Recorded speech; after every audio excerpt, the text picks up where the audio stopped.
Welcome back to Session 0, where I discuss Dungeon World every Wednesday. Today I want to talk about 5 things for your Dungeon World game from Out of the Abyss.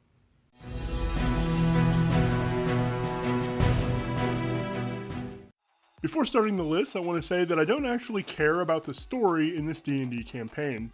As far as the adventure goes, I'd probably only give it a 5 out of 10. But, as a book full of people, places, and things to find beneath the surface, I give it a solid 10 out of 10. It has small, modular content, and some big locations set in the Underdark. I've long treated Out of the Abyss as an underground sourcebook rather than a campaign, and it has a lot to offer for a Dungeon World game. So let's get into the list, which highlights 7 things from Out of the Abyss which I use in Dungeon World. Chapter 1 of Out of the Abyss uses a classic campaign starting trope of characters as prisoners.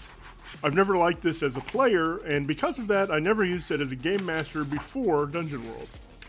In Dungeon World, we can bypass the actual escape during character creation, and use that established fiction to write the characters' bonds.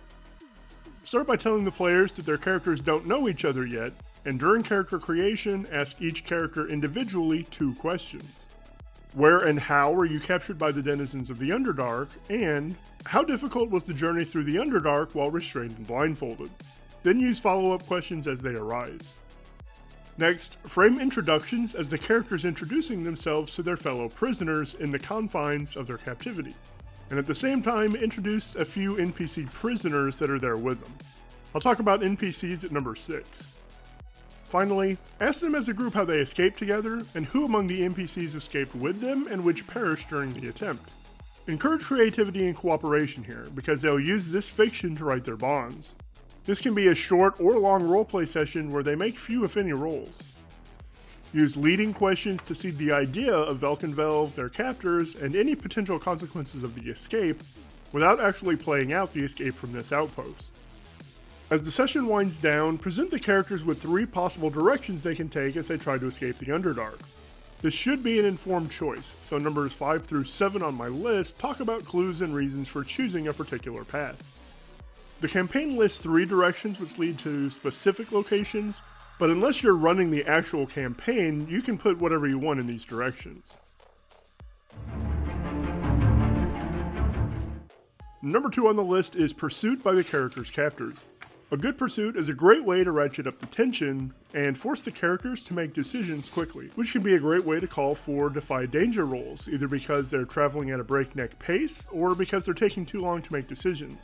Unless the characters escaped by neutralizing all of their captors, the chase will be on immediately, and should give them less time to decide which direction to take at the end of that first session. The first time I ran this, I used a series of custom moves to track the pursuit level, but eventually decided a simple danger was much easier, and I just treated it as a clock like you'd see in Blades in the Dark. As the characters make decisions or take actions which affect their pursuit, either positively or negatively, you can check or remove clock segments. I went with an ambitious organization for the danger type because those GM moves made the most sense for a pursuing party. I decided on Misguided Good because the text describes a growing obsession with recapturing the characters and making them pay. This sounds like the do what is right no matter the cost impulse. Doing what's right is recapturing them. For the impending doom, I gave it Impoverishment, which is enslavement or recapture. With little to no tweaking, this pursuit danger can be added to any adventure front. Number 3 is the Fungi of the Underdark, broken down into 2 sections. One describes 7 edible fungi, which provide food or water, and sometimes both. A couple of them provide a usable resource as well, such as a leather-like substance or a timber-like substance. The other section describes 6 exotic fungi with interesting effects but no nutritional value, such as burning for 24 hours once lit like a torch. Characters may find these growing in any underground cave or dungeon, and I've used 5 of them in my own games before. These fungi also provide an idea for players who need help coming up with how their character was captured. They may have been harvesting fungi in a cave which they didn't know was an entrance to the Underdark. Number 4 is 2 random encounter tables, the first of which has 20 terrain encounters. All of these terrain encounters add great detail to any underground adventure, and you can use many of them to help a character describe their initial blindfolded journey through the Underdark, such as the lava swell and muck pit if they need it. Some of them even advance or regress the pursuit danger, such as a rope bridge which throws off pursuit, and a high, narrow ledge which is slow going, giving the pursuers a chance to catch up. The second is a creature encounter table, which is also quite good. It has entries such as ambushers, which are natives of the Underdark attacking the party, and raiders, which are surface dwellers who got lost in the Underdark after entering it to loot its perceived riches. The latter is another idea you can use to help a character describe their capture. If using this encounter in this way, you can use it to ask a follow-up question. Who was with you among the raiders, and why were they killed instead of captured? My favorite encounter comes from the second table, the Society of Brilliance. It's a group of 5 intelligent monsters who travel around trying to solve the problems of the Underdark. It's a cool idea, made even cooler by the fact that each of them can teleport once per day, but only to a spot within 30 feet of one of the other members. That's an awesome way for a group to fan out in search of something, or someone, and when one person finds it, they can all teleport to the same place. That's definitely something that can be used in any Dungeon World game. Coming in at number 5 on the list, and the last of the Chapter 2 content, are the 4 set encounters, which can be distributed throughout the adventure as needed. Each of these are very easy to prep with a small or no map. I like to place these along the paths the characters will choose from at the end of the first section. The first is the Silken Path, a network of spider webs across a 2,000 foot wide chasm which is constantly changing as spiders spin new webs. Because this is ever changing, if the characters come back this way, the journey across the chasm can be very different. This is an awesome encounter which I've used a number of times outside of this campaign. A clue about this encounter is the sound of wind howling through a chasm. The second is a layer of a mating pair of hook horrors, which the characters must pass through. Clues about this encounter are the distant sounds of clacking, which are the hook horrors, and occasional high-pitched giggling, which is the sound of the gnolls hunting them. The third set encounter is the Oozing Temple, with black puddings and gray oozes, and Glabagool, a cleverly explained sentient gelatinous cube, which could join the party under certain circumstances, but moves very slowly, which would advance the pursuit danger.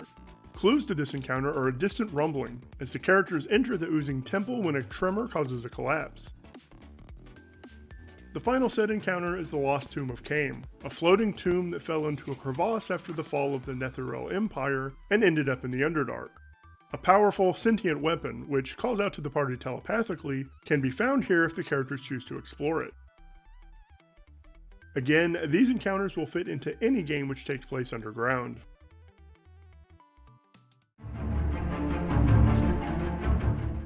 Number 6 on the list is a vast collection of Underdark NPCs, which can be used in many different underground locations or reskinned as surface NPCs. Some are prisoners with the party, some are their jailers, some are found in specific locations, and most of them can be moved to wherever you want them to be. They're spread throughout the entire book, so I don't want to cover any specifically, but I do want to explain their importance.